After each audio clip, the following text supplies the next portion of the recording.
Welcome to the new week of the locker. Hope everybody had a good weekend.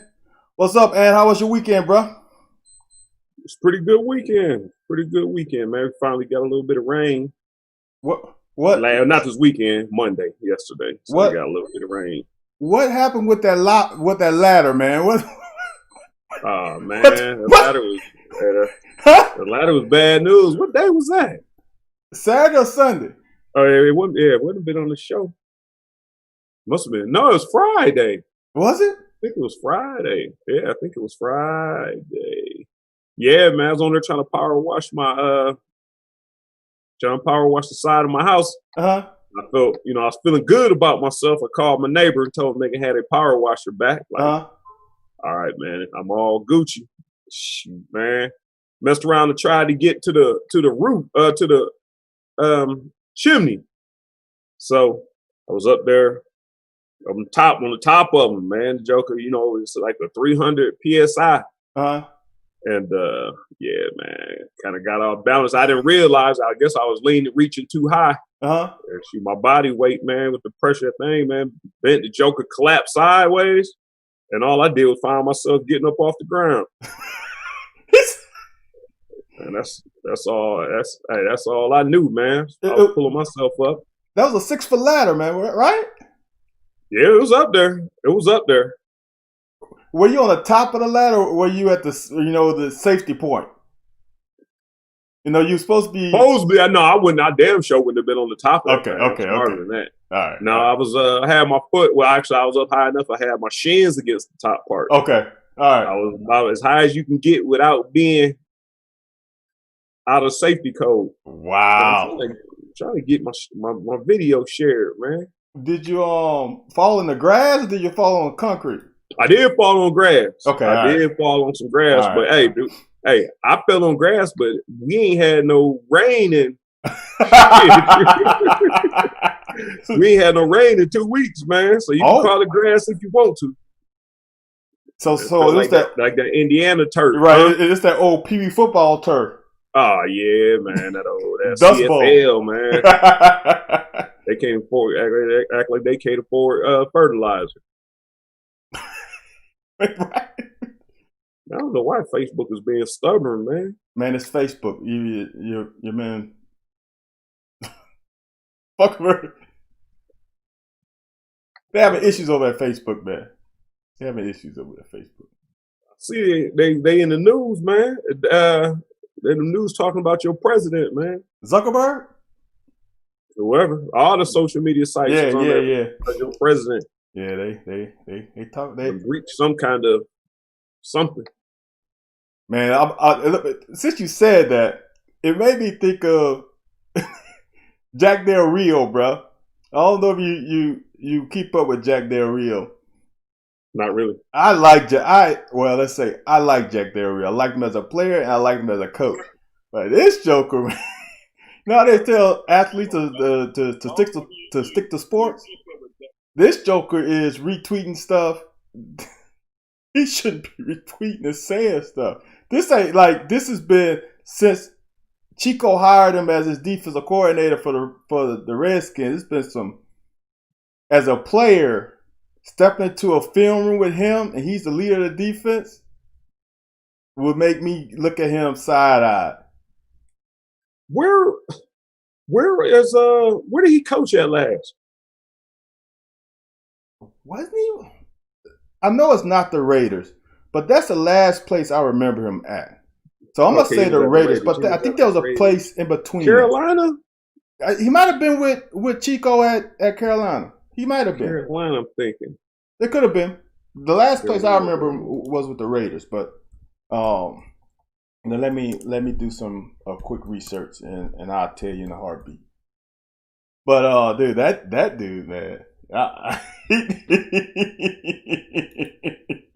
This social media thing is the worst thing that happened. No, he was last with the Raiders. He was the head coach. 2015, 2017. Yeah, these learning these coaches' views, bro, via Twitter is not a good look. You know who's a good follow for me that I never would have known is Stan Van Gundy.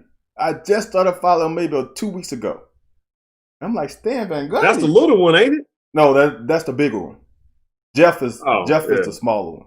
Okay, yeah. And I say I don't know if I agree with you then on that. What's that? No, Jeff is good too. I follow Jeff too, but I thought Stan was always involved in some controversy. Dude, didn't he get out of coaching because of some controversy? Dude, I thought that's why. But I started following him, and he's down for the cause. Oh yeah.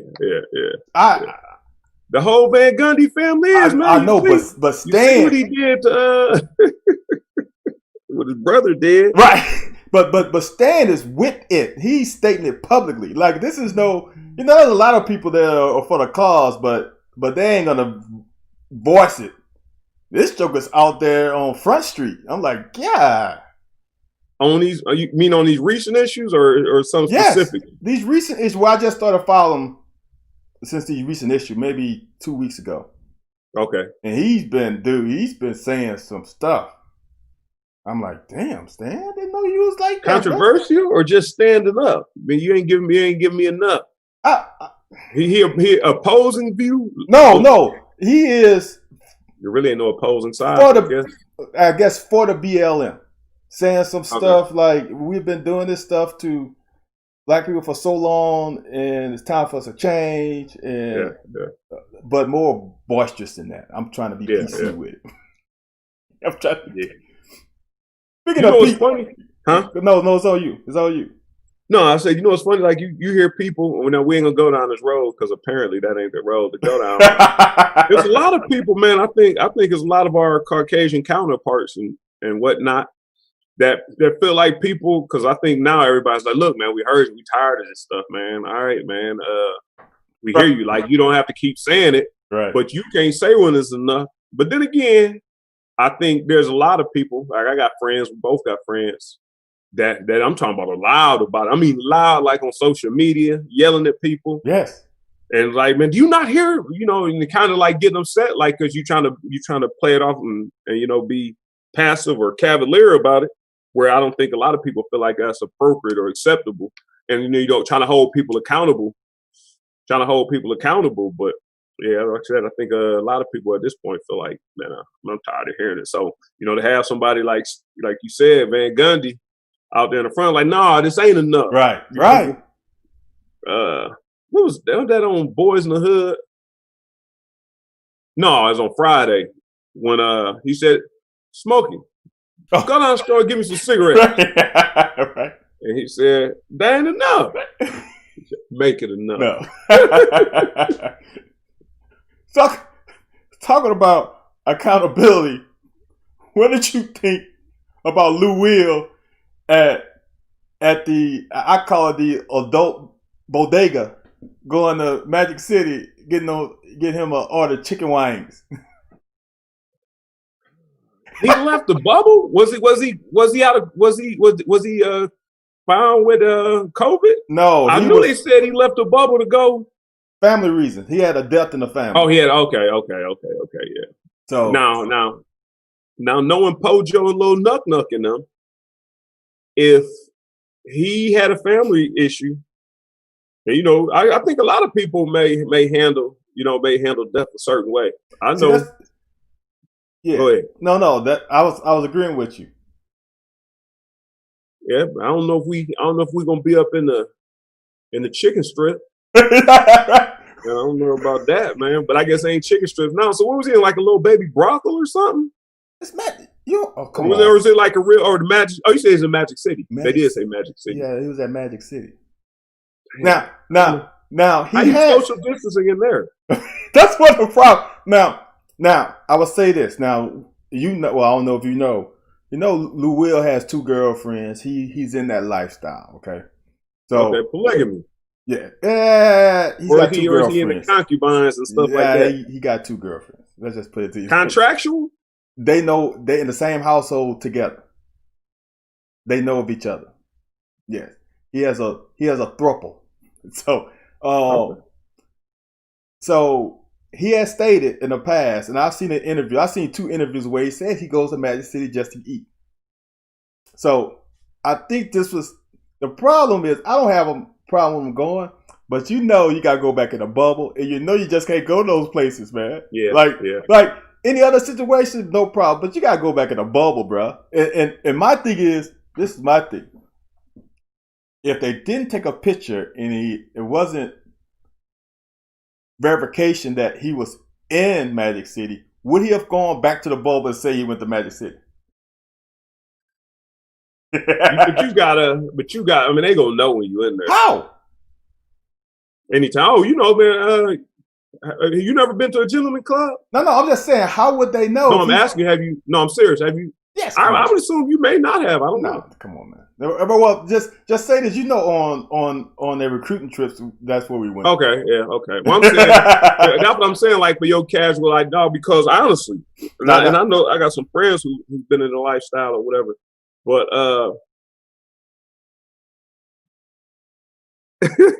Chris Denby say the food good at Magic City.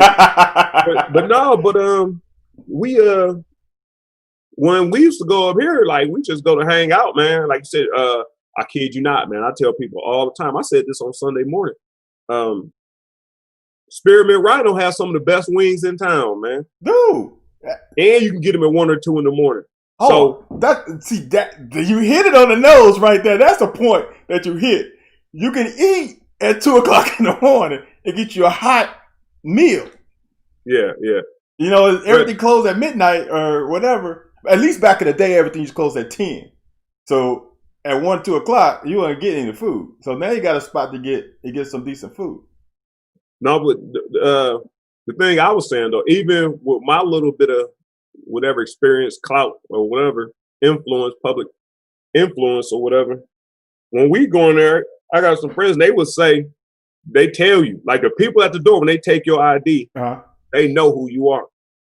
Like they know. And plus, I mean, you got a different swag. If you're a basketball player, you damn sure probably 7 foot, at least 6'6", 6'5". Unless you're Chris Paul or somebody, Baron Davis. But and plus Lou's a regular, so they already knew he was in there. Right. So they hit just like on Players Club, they hit the little button. Here come money. So it's gonna know that you out there. You don't know the whole deal then. No, I don't know the whole deal. So the way they found out, Jack Harlow, right? Jack Harlow, a rapper, the white rapper. He took the picture. No one else took. He took the picture and then tried to take it down and say, "No, this is an old picture." That's how it got out. I did see that part when I did hear him saying something about it's an old picture. If it wasn't for him taking that pic, they wouldn't have known. But wasn't it a selfie though, or something? It was a selfie of Jack Harlow taking it with Lou Will in the background. Yeah. Wow. Right. Wow, that's crazy. That's crazy, right? Yeah. That's very unaccountable under these times. That is extremely, like you said. If he wants some food, I guess he could have stopped out there. But if he got the homeboys and the homeboys wanted to go out, and he probably the money man. Obviously. So if the homeboys wanted to go out, to tie one on you got to be a lot more accountable, man. There's too many people involved, man. Now, like I say, if he want the wings, he could have got the wings without going inside. It's Lou Will. He could have got the wings without going inside. There's a lot of other places you can go to get wings. Well, apparently, especially in Atlanta,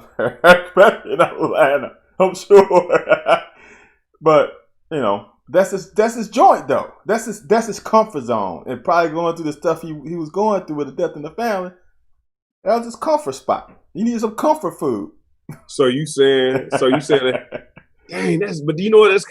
I mean, if he come back with it, or because he can be asymptomatic, so he comes back with it, and he messes it up for his team. There you go. Oh man, it's all bad. But the other part about it is, man, now you got your whole family issue into it. So now the administration and the organization may or may not choose to be sympathetic to that whole idea. But apparently, man, that's a tough one, man. His teammates have come to bat for him. So it seems even Doc Rivers came to bat for him. So it's did he have a mask on in the picture? I didn't see the picture. I just read. I seen them talking about it on TMZ, but I ain't really pay a whole bunch of attention. I always watch TMZ Sports. See, but they get right to the business with you, boy. Right. The problem is though, NBA is strict about their shit though. You know, mask or not, it didn't matter. He ain't supposed to be there. He's supposed to be quarantined. So now he's gonna have to quarantine for I think 10 days. Yeah. Which he's missing games, important games. Dang, man. Yeah, that is crazy. That's crazy, man. So that made me think though. So where's the craziest place you go to get food? Not the craziest food, but sometimes you gotta go to certain places to get certain stuff. Like it may be somebody at a hair salon that sell dinners out the back. Like something you love to eat and you don't mind going through the ordeal of getting it. That's a good question, man. I'm a cook, so I don't go out that much. Well, if you ain't got it on your plate, so you cook. I guess you ever heard of Mr. Hero? No. Like cheese steaks and stuff like that. Yeah. I know, but it's a certain brand. Like it might just be Northeast Ohio, so it may not be everywhere. I'm trying to think. What's the weirdest place I've been to? Where's the weirdest place you've been to? I'm gonna let you hit it first and let me think. I kid you not, man, because nobody will believe it. Oh, you know what's crazy? You know where I found this out when I was had my agent when I was training for the combine. He picked me up. We get done. He was like, "This your last day." I was there for the week. Because it's your last day here training, and I was in Green Bay, or not in Green Bay. I was in Kenosha. And he was like, I'm gonna take this spot, man. So we went to Hooters, had wings.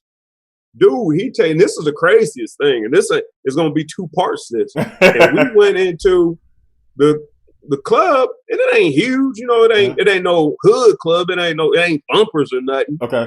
But facts. But when you go in there, it's like but not a buffet. What do you call those? I guess it's a buffet, like at weddings and stuff when you go through the line to get your food. Is that the setup is called a buffet? Is that a buffet as well? Yeah. Buffet line, buffet.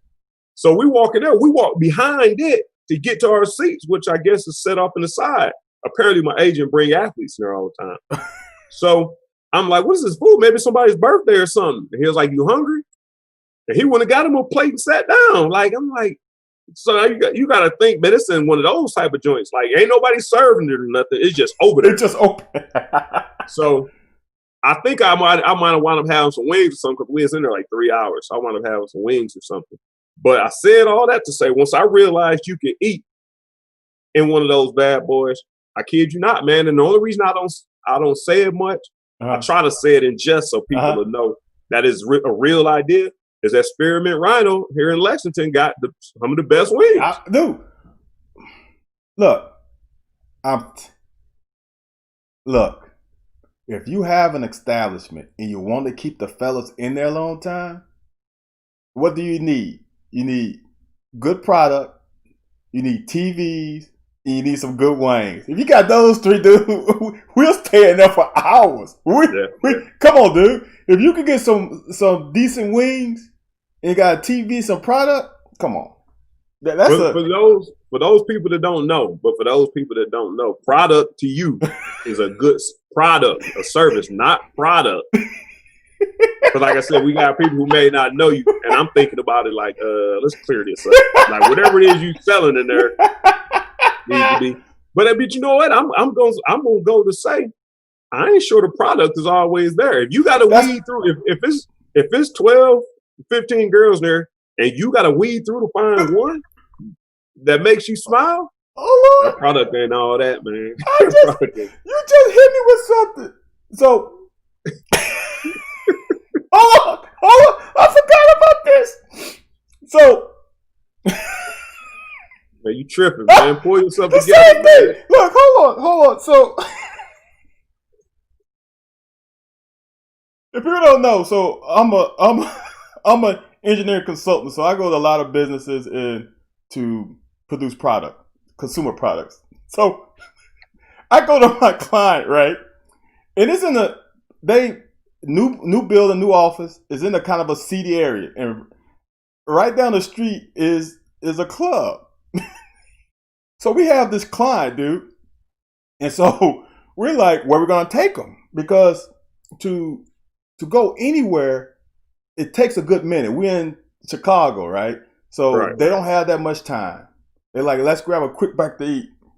So the program manager was like, okay, we can either go downtown Chicago, which could possibly take us 40 minutes, or we go right down the street to the street. Wow. Wow. Wow. Or we can walk. So now we're thinking, there's no way these guys are going to do this. No way. But you know, we had to give them options, right? And they're like, let's do it. And we went to the street and had a business meeting. Wow. Y'all didn't come out to smell like smoke? Or y'all do it all? No, it was early. So it really wasn't that much traffic. And then the girls really wasn't doing much either. But just to say, we going to the Chicago. Wow. And we had a business meeting. I mean, seriously. And we talked business over there, then we went back to the office and finished. Oh, dude, you're killing me, man. You're killing me. I can't, man. Yeah, that was it. Oh, dude. Oh, hey, I'm trying to think of. It ain't no. Well, I guess you don't. It ain't no bad sides to town. You got to go on to get some food that might be lightweight dangerous. Well, I mean, I just say now, I grew up in a bad part of town, so that's I can't think of it. You know what I'm saying? That's just normal to me. I grew up. My next door neighbor was a crack house. Oh, okay. So that's yeah. Can you imagine? Now you're just bringing up bad stuff, dude. Can you imagine? And my dad, for years when we moved there, he tried to get the house knocked down. I think I was like 11 maybe, and my friend was like, "Man, we gotta go in the house." I'm like, what? It was basically like a trailer, but it was a house. It was like a shotgun house. Yeah. Dude, that's the worst thing I've ever seen in my life, dude. I'm like, it smelled like people. Oh, dude, it was a bad experience. But at least I can say I've been in a crack house. Nah, that's it. We don't want to get too far off tangent about. I'm sorry, man. Yeah, but it was funny. Not really funny, like funny. But being grown up as a kid, man, I done seen plenty of crack houses. As a kid, you don't know no better, and now you think about you growing up. Like, I'm glad I was safe. There ain't nobody trying to grab you or nothing, dude. Although Twinsburg Heights is 80-90% my family, so really ain't had nothing to worry about. You going somewhere? When I was about 7, 8, 9, because everybody on the street was our family. You could wander into anywhere you want to. Right. Shit, they catch you in the wrong place. Right. Get your little ass out of here. Right. Exactly, man. I'm glad they knocked that damn house down finally. Oh man, but dude, prostitutes going in and out of that. Dude, it was a vision, dude. It was a vision. But so I got a question for you. Get off of this real quick. So, Damon Payne, defensive tackle, supposed to be the number one defensive tackle in Michigan, chose Alabama over us. And I see some fans a little upset about it. Now, I see it as a positive. I see us, we in that same top 5 as some of the big players. So when Damon put out top 5, to have UK at the bottom, that logo at the bottom, gave us a lot of free advertising. So I saw it only as a positive. What's your thoughts? Oh yeah, man. I was reading that stuff, man. It's kind of crazy. The most of the stuff I read when I was at the top of it though was that Big Blue Nation, and the people I were reading were saying, we're not gonna get him. At least he's considering coming to Kentucky, and if you're gonna lose somebody, you lose them to Alabama, right? And I guess that's okay. But he's saying you're not supposed to feel okay about it. You may want to be a little sore and disappointed. But most of the people were like, but I'm happy to be in the conversation that they're looking at us. If you're gonna lose anybody, it should be Alabama. But you know the funny thing, we talked about this before on other sports shows, is that Kentucky do that to people all the time in basketball. Facts. Like you cannot be mad at anybody. Facts. You name Facts. every player, damn near every player we'd had the past 10 years, our top 2 or 3 was the best player in their state. Right. Right. No, you're right. John Wall, Monk, Malik Monk, Anthony Davis, obviously. Yep. Carl Anthony Towns, but but they was mad at Malik Monk when Malik Monk left. He went. Whoa! Did you say was mad? I think you need to. They still salty, bro. They are. Wow. Arkansas is salty, dude. They are still to this day. And the reason why I know this is because my sister played basketball at Arkansas State, so she's still, dude, salty. He in the NBA doing work and they still mad. Yeah, facts. Wow. Yeah. If he gives something back a little bit, they don't care. They don't. I'm serious. They don't care because I think he played ball like real close to Arkansas. Yeah, I think it was like real. Yeah, like, so he was right in the backyard. So I think they felt like they had him, and I don't know if you know how that inner circle work. You know, somebody might have been pubbing him up, saying, "Oh, he coming." Then all of a sudden he goes to UK, and with UK being in the same conference, it kind of hurt them a little bit. So who's out of Arkansas? Like, what great athletes come out of Arkansas? Because you look at it like this, man. I can equate that to when LeBron was 17. Like, LeBron could have went to Cleveland State, and you know it's crazy. It's the funniest shit. Every time you hear somebody saying LeBron said he would have played for Cal. First of all, I don't know where Cal was at. I think LeBron came on 03. If he had to play 1 year, what was it, Memphis? 02. Probably still in Memphis. Huh? Cal was still in Memphis, I believe. Probably still. He might have been in NBA. No, he was in Memphis. I think he was in Memphis. One or the other. Point is, go ahead. Yeah, I think I think it was in Memphis. Point is, he wasn't in college.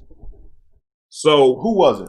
He's saying, well, LeBron said he would have played for Cal. I guess in retrospect, because LeBron started to wear on you a little bit, and he started. Yeah. That's kind of like that Drake thing. But he tell everybody back at home saying LeBron said if he had to play college, he would have played at little Cleveland State. But my point is, come on, he would play at Akron. LeBron may have. He got that. That's why I'm asking who are the great athletes out of Arkansas. Because I think LeBron got that much love for his city that he made. He could have played at Akron. That's what I said. I thought he'd play at Akron for Cleveland State. I think he'd do it to help Cleveland State out, though. Memphis, Cal was at Memphis in 2000, 2009. So he was at Memphis. I didn't know he was there that long. Yeah, dude, he was there a minute. Okay, I thought he was in the NBA in between there at some point in time. He was there before that then. Yeah, he was with the Nets, bro.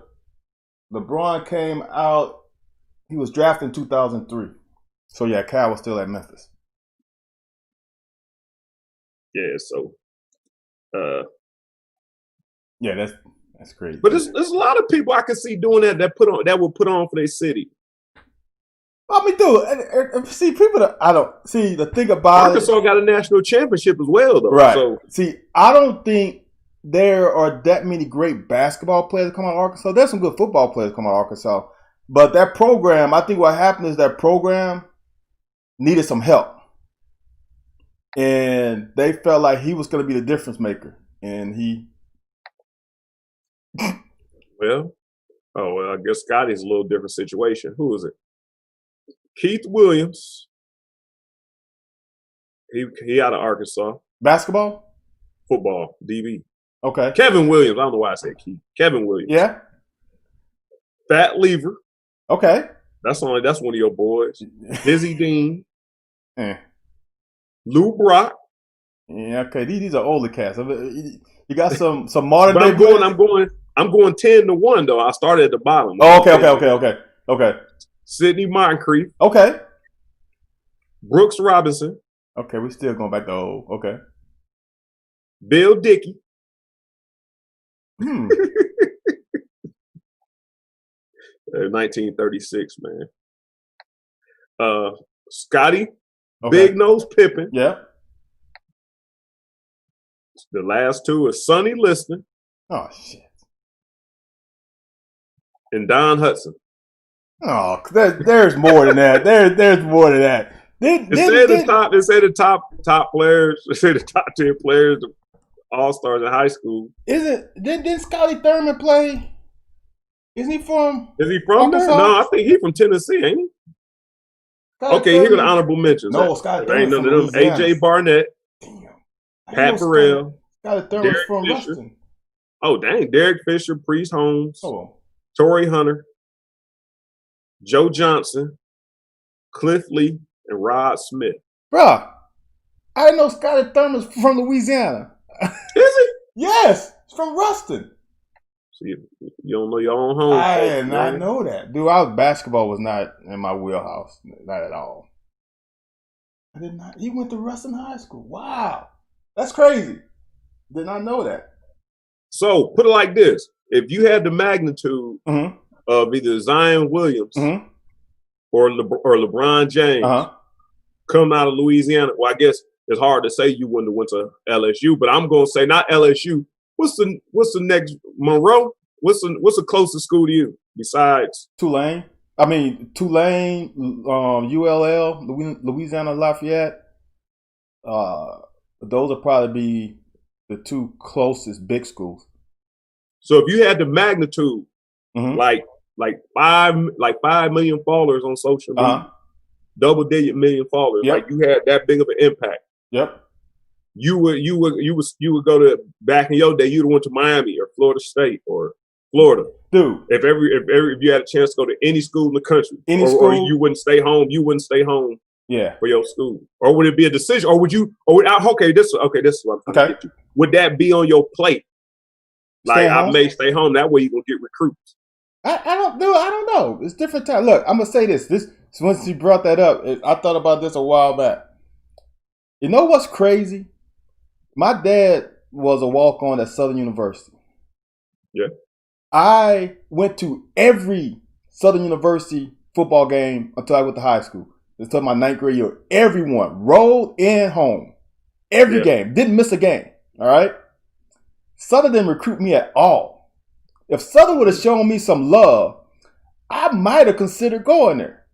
Yeah. Dang. That's crazy. Dude, I didn't get a letter.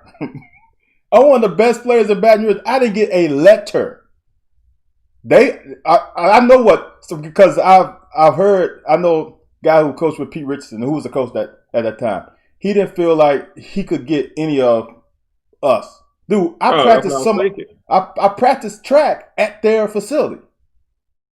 But your parents, you weren't gonna get no financial aid. It sounded like your parents were pretty stable, so you weren't gonna get any financial aid. Scholarship.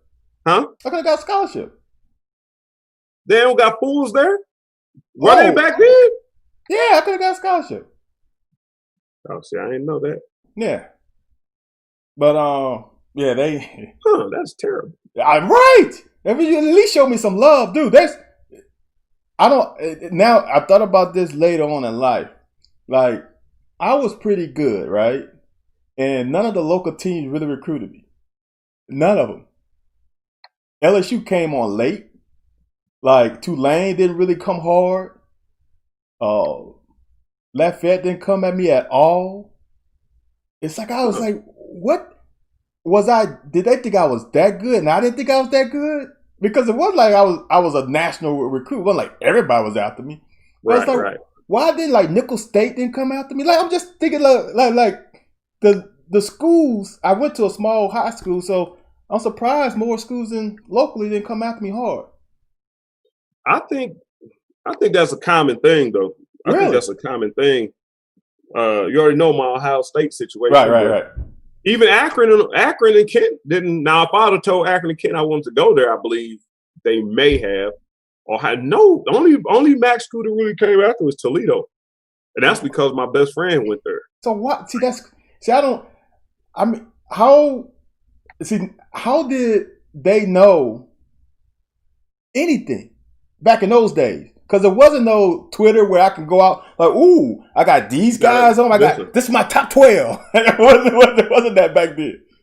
Because I think the point you missing is somebody will give them, they'll get a tip somewhere. They high school coach, they'll get a tip. Now they may have somebody just ringing the phones, but the problem well, I guess you're saying you are in state, so it's not that big. Right. But I'm not going to waste a bunch of resources and time getting you down to the end. We think, and you lead us on. Okay.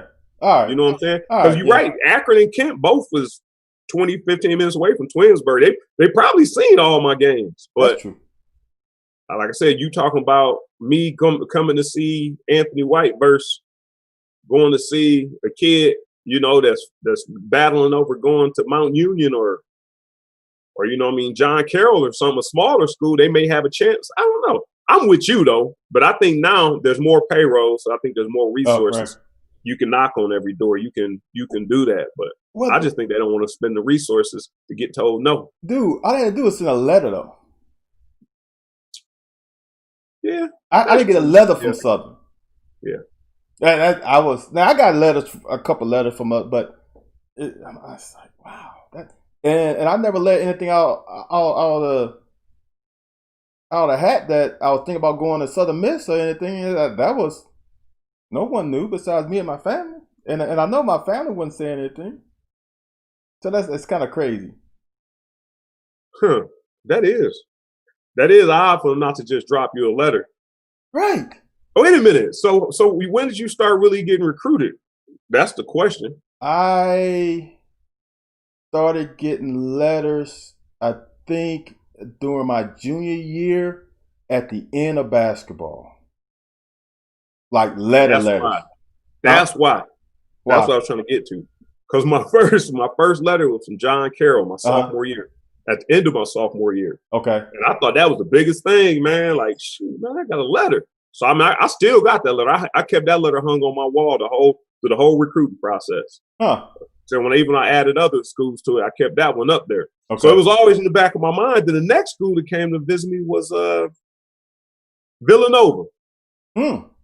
And I was like, he kept coming. He came once or twice.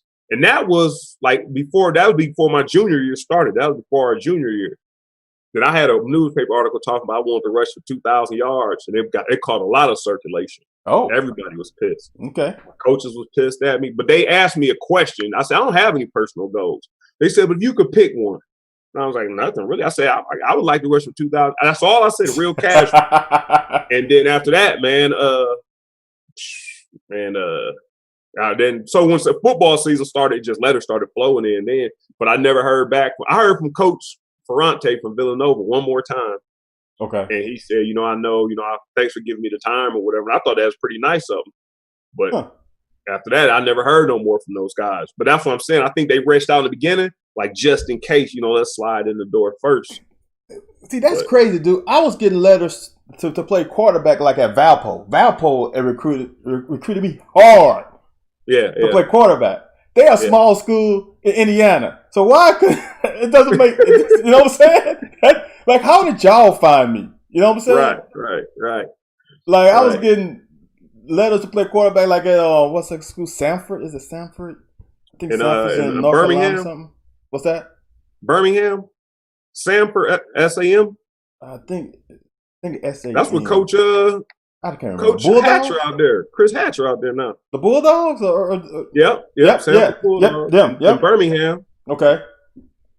Some of these other small schools, I guess, I don't know. That's weird. I still think about it. Why some of these other states with these small schools recruit me, and the ones locally really didn't come at me hard. Yeah, it's kind of funny. I told you, we talk about it a few times on the show. I remember I don't know why I remember his name. John Carroll never came to see me. They just sent a couple letters. But Coach Ferrante from Villanova, man, came up in there and said, a coach wants to see you. I'm like, okay. Like I said, the whole thing was cool. Mm-hmm. But now it kind of puts that stuff you were saying in perspective. How many times are you gonna come over there and see him if you got other chances to go see other people? And like I said, this ain't 2020 where you can just pop the tape in. You got to ask the coaches for the tape, and you can look at we played some pretty decent competition. So you can look at the numbers and tell if our conference, if somebody was actually doing something. It ain't like we was playing in the country where I was the only thing going around out there. But yeah. That is crazy. They ain't even send you a letter because all you got to do is change the name and the heading. Right. The header. That's what I'm saying. I was shocked, dude. Look. I'm telling you, man. I was a Southern guy. When I say Southern, I went to Texas. I went to Mississippi. I went to every Jackson State game, every Alcorn game. And my family is like all the way from Alcorn. That's where all my family is, dude. All the games, and them jokers didn't send me nothing. They didn't even call me. They didn't even give me like a courtesy call, like, son, how you doing? I know you got some. I hear you got some bigger schools, but just want to whatever. Yeah. They should have done that. They should have extended a hand and said, I know you got this and that, but if anything changed your mind, you want to stay home, because that's also good. If you came to Kentucky and things didn't work out, and you decided, man, I'm gonna go back home, at least because when I was leaving Kentucky, man, I went back down the list and was like, okay, what these people wanted me. Like you wouldn't just think of a school that's never sent you sent you any kind of feeler or whatever. Or they could just visit. They could have visited the school. It's like 40 minutes away, 30 some minutes away. They could have drove. One of their coaches could have drove to the school and came and saw me for 10 minutes and then left. I don't know if they're gonna do that. Why not? Them coaches didn't do that to me. All they did, and I'm not saying there's a difference between you and I. I'm saying I just think right now what they got going on, that's a lot of doggone driving. Now, here's the other thing. I don't know what kind of area, how saturated the area you from. Like I say 15-mile radius. Oh, dude, it's how saturated your area is. Tons, that's another thing. Tons, and it could have visited me and like 6 other schools in the same area. Was Kevin and Kevin Falk there? No, Kevin Falk, I can't remember. Kevin Falk was. He went to Central. Kevin Falk was younger than me too, but he was only a year younger than you. Yeah, but look, hold on. Your Warrick Dunns, your Kevin Franklins. They had Alan Stansberry was a linebacker player at LSU. He was right down about 10, 15 minutes from our school. You had at least 4 or 5 guys where you could have visited them at one time. Here's the other question. Let me help these guys out. Here's the other question. Did you play against any competition? I played against Peyton Manning 2 years in a row. Picked off him trying to throw to his brother. My claim to fame, I'm the only guy that picked off Peyton Manning in high school and college. Oh, okay. See, if you stuck around long enough, you could have got him in the league, too. That thing.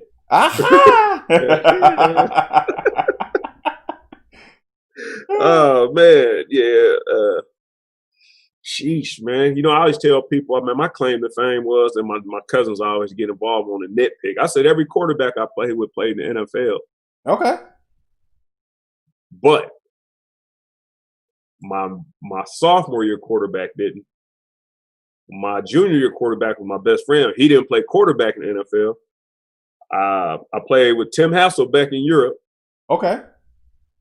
And Todd Husak.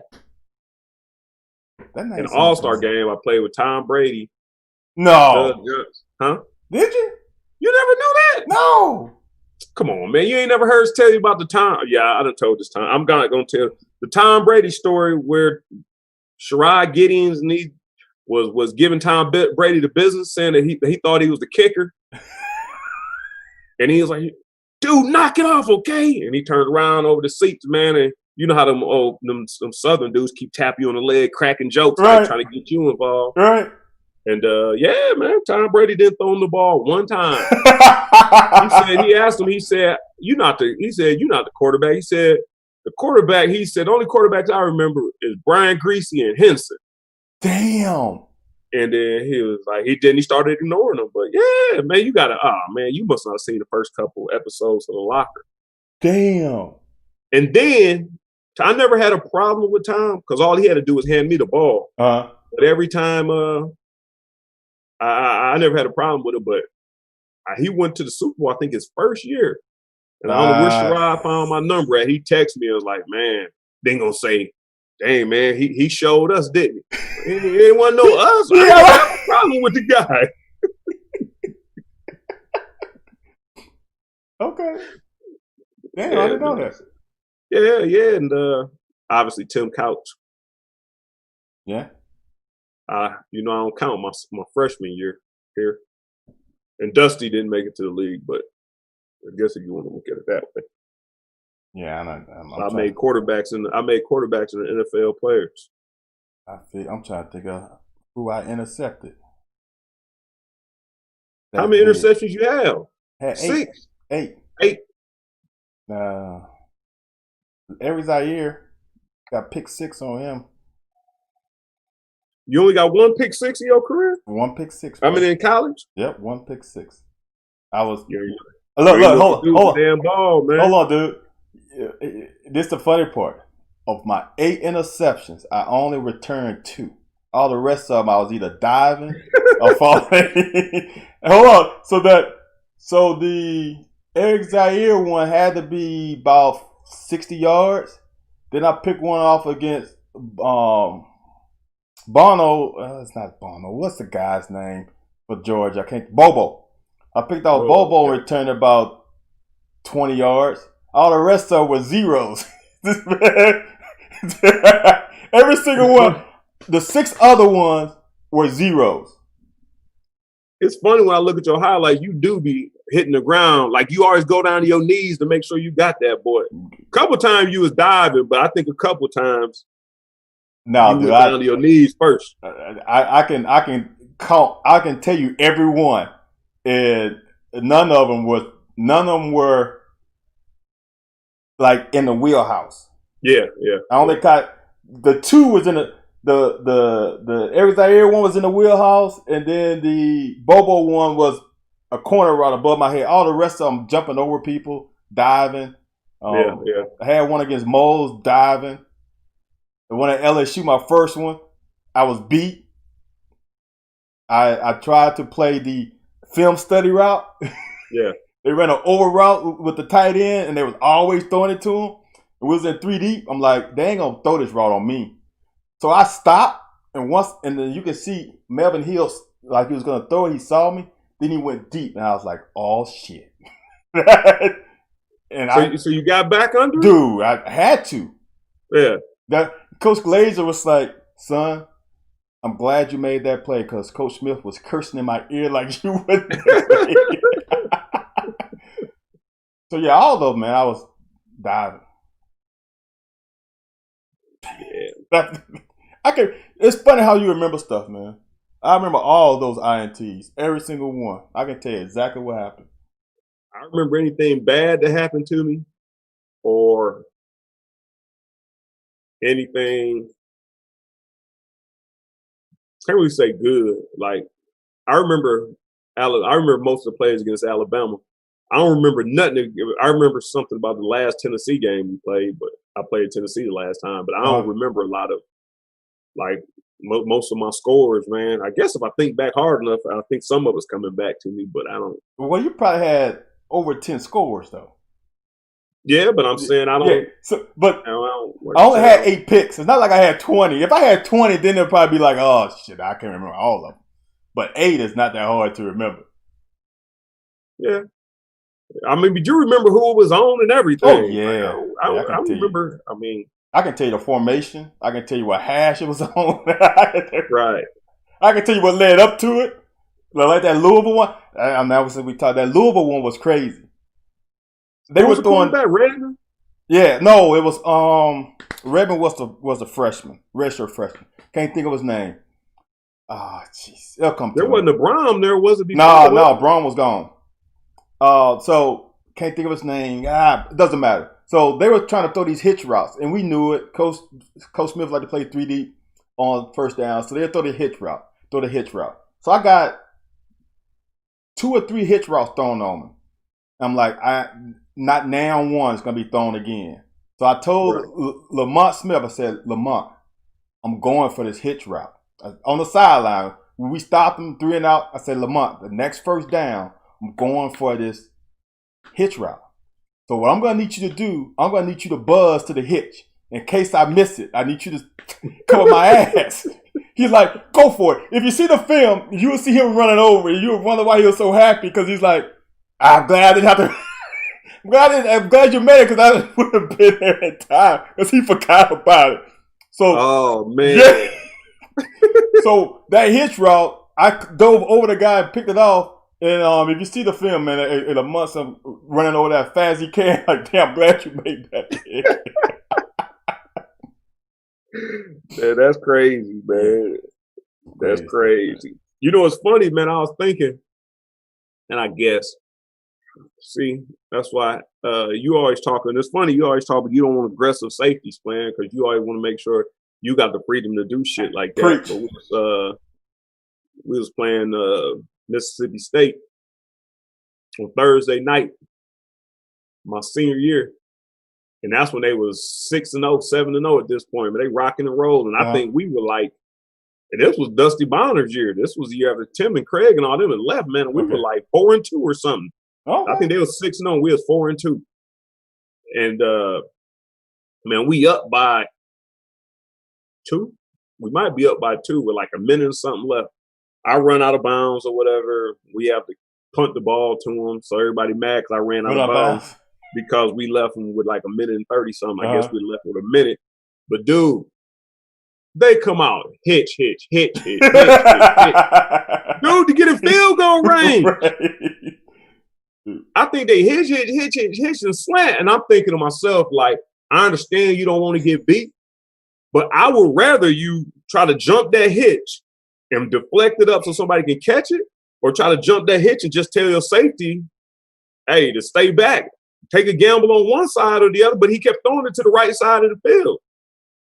So I was like, man, I don't know. I'm just sitting there watching like, man, are you flipping serious? Because I think we were others to watch at this point at 4-2. I think we lost to Florida, and I don't know who the other loss was, but my whole point is I'm sitting here and watching.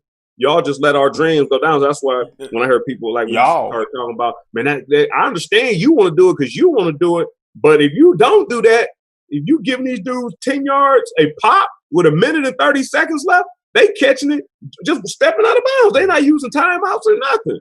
Then they got the nerve to, sports writer got the nerves to be mad at me, not mad at me, and say it's one of the dumbest decisions. Like, man, I was tired of getting hit. Man, we ran the toss.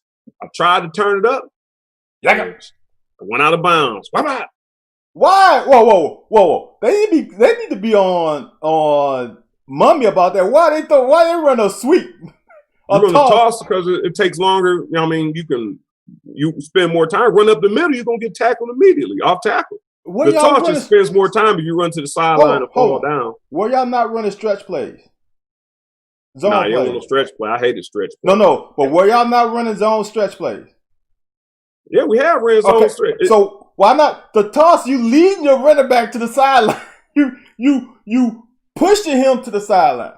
How much distance is there between the line of scrimmage on the toss and the zone play? Man, it doesn't matter. The guy's gonna have to run up here.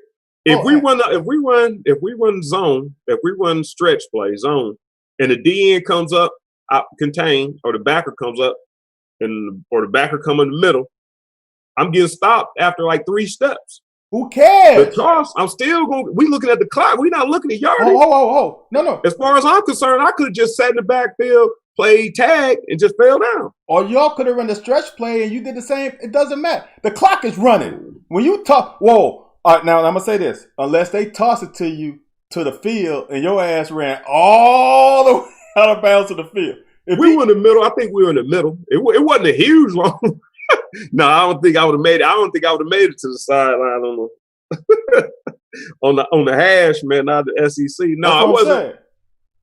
You know what? I really didn't get the memo to, by all means, go down. Don't go out of bounds. I didn't get that memo, but I also felt like y'all could have stopped them on one of those 8 plays that they marched right down the field, and we still had, I think, 20 seconds left. Dude. For 30 seconds. That's one thing. That's one reason why I didn't grade out as 100% most games. Because when we ran 3 deep, I didn't play it like 3 deep. I played that shit like, y'all ain't gonna run no outs and hitches on me all day. I'll give you 2. I will give you 2. I'll let you get that false insecurity. I'm not gonna. First quarter, I'm not gonna go for something crazy. Second quarter, you better stop it. definitely don't throw it after halftime. Do not try to throw a hit shot outright after I've seen a play at least 3 or 4 times. I'm doing something. I'm gonna make you think about it. That's just I don't see how. I don't know. Like you said, they come behind you that deep cross or that safety crosser. Well, yeah, dude. Well, look, I never. Because Peyton good at pumping. I never forget this. So we playing Auburn. A week prior, I think it was Indiana game. I got hurt. I wasn't supposed to play. This was my junior year. I wasn't supposed to play. I had an ankle, and I didn't really prepare like I should have. And Coach Archer came to me and said, "Son, we need to make a play. So I'm gonna put you in." I'm like, "All right, Coach, let's make a play." Now I see Jokers run a hitch all day. Guess what they run on me? A hitch and go. Normally, I run through the receiver to the ball. Well, Coach said you got to make a play. I ran in front of him. Ooh. Like we had at least a yard and a half gap between me and him. So there was dude, I was going pick 6. He told me we need to play. That's the only time in my time at Kentucky I got a deep ball thrown on me. That joke ran a hit you go. Hold on. This is how bad it was. I was going so hard when he pumped it. I was like so far out, I failed. So if you watch the film, I'm on the ground while I look at the ball going through. I'm like, oh shit. Wow. Did they catch it? Yeah, he caught it. Well, I'm saying, what's funny? Like when you talk about those things, all the years we watched, even 4 years ago when we played Florida at home and we left a dude wide open. Yeah. All my years following Kentucky, and it ain't been buried. I started in like the 90s. Right. Like, man, if they leave one of our dudes open, we gon' not see him. It's gonna overthrow the pass, or like, man, every single time somebody had an opportunity to capitalize on us. Man, what about we played Ole Miss up here, and was that Metcalf who caught it over Lonnie Johnson? Yes. 2 years ago. Yes. 3? I was at the game. I was watching it with you. I thought you were. Yeah, that's what I'm saying. Like, that was a perfect. See, Lonnie like 6'3", 6'2", 6'3". And you throw it over Lonnie like, man, that's the last play, man. In perfect position. That's a game we should have won there too. Oh yeah. We gave that one up. And we pissed that one away. Yeah, that dude, why you had to bring that up? Dude. I remember that play like yesterday too. We was in that end zone where he caught it too. We was sure was, man. Like, come on, down the one thing though that kind of tells me on coaching point 101, which I say I'm gonna say 90% of the time, and I don't know how. I was in middle school and we had a Hail Mary, man, and I played linebacker. I think I played linebacker most of the time. They put me in a corner because they had this big old what's his name? Dude name Steve Ledecker or something like that. Something last name Ledecker. And he Doug Ledecker. And he just kept running fast. And my homeboy, as a grown up, only like 5'8", 5'9". So he was only like 5'4", 5'5". So they put me in a corner, man, or did they put me in a safety? Whatever the point was, I'm backpedaling, watching. Quarterback is muddy and raining. Well, it rained. It ain't raining now. Quarterback rears back and lets the ball go. I'm watching. Okay, I agree to push off. Whole foot slips. Oh shit. Whole foot slips. And the bad part about it, I like to blame other people when I mess up. But I slipped. Kelly was already in pursuit once he seen the ball. He ran like 70 yards. And this is middle school, so he wasn't throwing it 50 yards. Right. And I hit the ground, man. I get up, man, give chasing, man. It went all the way to the house, man. I feel bad. My boy consoling me, like, man, da-da-da-da-da. He don't know what my fault, this, that, and the other. But I hadn't played defense that whole game. They put me in one play, man, cost the game, man. Like, I wasn't used to putting on defense or nothing. It was completely my fault. But every time I've seen people put a new guy in a key play has always worked out bad for that person. That's when, because Lonnie wasn't in that whole series. I think he went in like a second play before that. I think you're right. I think he subbed in for Westry, I think. Yeah, Chris Westry. This is this last team, and then we'll get off here. This is why I say you have to understand down the distance and time in the game. If it was a first quarter, understand. When it's in the fourth quarter and you up, you play the ball. He's trying to intercept the ball instead of playing the hands in the ball. You play in that situation 100% of the time. You play the hands in the ball. People don't want you gotta know situational football, man. It's so big. If you get an interception, come on, man. If he gets an interception, man, he the man for the whole next week. No, but the only problem is, hold on, you let anybody get heated up in a basketball game, and you bring me off the bench to slow him down. Well, now I'm talking about. Hold on. No, hold on. Lonnie plays some plays. For the last shot, I ain't gonna say to slow him down for a last shot. For the last shot of the game, you bring a dude or switch somebody on them. They ain't been on them with 6 seconds left. No, I just think it's something different about when you say down the distance. I think it's just completely different when you ain't got worked up no lather in the game and you just. And I understand you need to know that in the back of your head. No. But if somebody puts you in, it's like it's one last play. Hurry, get in there, do this, and this. Man, you got 1,001 things running through your head. But that was not the only play. He was in the game a few plays before that. He didn't come in just for that game, and he wasn't. But that was the last play. Like you get in there at all costs. I'm telling you, that's what happened to me. The last series, I can play safety. I can play safety, dude. But I'm saying I ain't been in the whole game. I'm sorry. And you said that was in middle school. You were what, 12, 13, 11, one of them ages? This is big time college football. You gotta know. There ain't no excuse. You on the sideline, you know what time it is. You know it's fourth quarter, 30, 40 seconds left.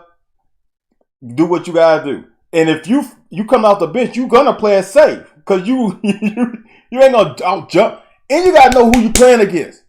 You playing against one of the strongest guys in the conference. You ain't gonna out jump him. But that was his sophomore year though. That was his junior year.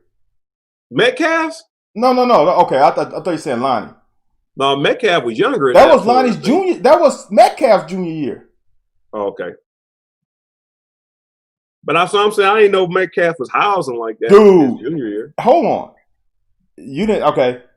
Ole Miss had the best wide receiving group in the conference that year. They had A.J. Brown. They had him and had another kid.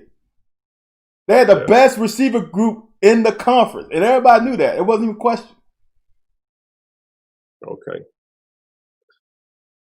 Well, I'm gonna get off of it because I'm gonna stick with. So if you got to make a choice on the game-winning play at the end of the game, man, put somebody back there that's lathered up, man. Or did we call a timeout? No. Yeah, I don't know. I think it's happened to me before, and I felt helpless. I think I went out there with the confidence, like I got this. But then now I look in retrospect, like, damn, man, I've had to do that in college. Well, maybe let me temper it. Our DB coach preached down and distance, big time. That was a huge. We had to know down and distance.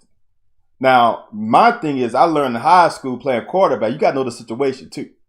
Yeah.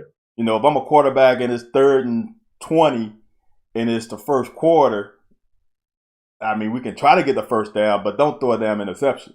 Now, if it's in the fourth quarter, you're in the fourth quarter and you're 3rd and 20, you got to do what you got to do to get that first down. Total different situation. You got to know the situation. Yeah, like you said, I think that's coaching because some coaches do that, like always.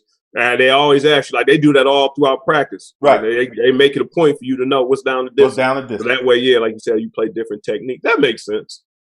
And that's huge for me. I say it all the time on any sports show I get on. I got to get in front of the chains, and I don't want nothing better. If I can get better in 2nd and 7, If you can give me second and 6.5, I'm good. Yes. Second and 6.5, I'm good. And that's what I look at when I do play calling. See, people don't understand that. If it's second and 7 and you get 3 yards, you 3rd and 4, you probably got to pass it. If it's second and 6 and you get 3 yards, you could probably run it on 3rd and 3. So you got to, for the defense, you don't know if you're going to run a pass. On 3rd and 4, you probably going to have to pass it. And that's only 1 yard, but that yard is a big difference. Oh yeah. I tell people, man, that's my whole game. That's my whole game plan. Man, make sure I get 3 or 4 on that first down, 3.5 or 4. Yep. Yeah, man. So, all right, brother. And we actually gave him some overtime. And we did a Throwback Thursday on Tuesday. I know if I was thinking all these topics, Throwback Thursday. Man, we have to get us a guest in here this week, man. I think they tired of. I can't believe you ain't heard that Tom Brady story. Oh man, I didn't hear the Tom Brady story, man. You heard the latter story though, huh? Yeah. My bad, man. My bad. All right, man. I appreciate everybody watching, man. We'll catch y'all on Thursday. All right, and appreciate it, brother. Yes, sir.